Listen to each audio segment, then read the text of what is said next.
একটা হাতি ভারতের উত্তর প্রদেশের একটা গাছের মধ্যে হাতিকে বেঁধে রাখা হয়েছিল শিকল দিয়ে, পাগুলো শিকল দিয়ে বাঁধা। হাতিটার চোখের সামনে যখন একটা মসজিদ বেশি উঠেছে, তার মাহুত কোনোভাবেই তাকে আর বেঁধে রাখতে পারেনি। সেই হাতিটা শিকল ছিঁড়ে আল্লাহর ঘর মসজিদের দিকে দৌড়ানোর জন্য পাগল পড়া হয়ে গেছে। এরপর একটা পর্যায়ে বাধ্য হয়ে তার শিকল যখন খুলে দিয়েছে, অসংখ্য মানুষের সামনে মানুষ তাকিয়েছিল, হাতিটা সেখানে গিয়ে সেজদা অবনত হয়ে গেছে।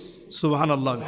একটা অবুঝ প্রাণী, সে যদি আল্লাহ রাব্বুল আলামিনের ঘরের সামনে গিয়ে সিজদা অবনত হতে পারে, একটু চিন্তা করেন আমার আপনার জন্য এটা থেকে কত বড় একটা বার্তা আছে। একটা অবুঝ প্রাণ, বুঝে না কিছুই, সে যদি সিজদা অবনত হতে পারে, তাহলে আমার আপনার দায়িত্ব কত বেশি। এটার অনেকগুলো কারণ হতে পারে। যেমন অনেক সময় হাতির যারা মাহুত আছে, এরা অনেক সময় দেখা যায় ভালোভাবে খাবার দেয় না, খুব বেশি পিটায়, কষ্ট দেয়, খাবারের কষ্ট, পুরো দিন খাটিয়ে তেমন কিছুই খেতে দেয় না, কথায় কথায় আঘাত করে, লোহা দিয়ে আঘাত করে, চাবুক দিয়ে আঘাত করে। তো কেমন যেন হাতিটা তার দুঃখ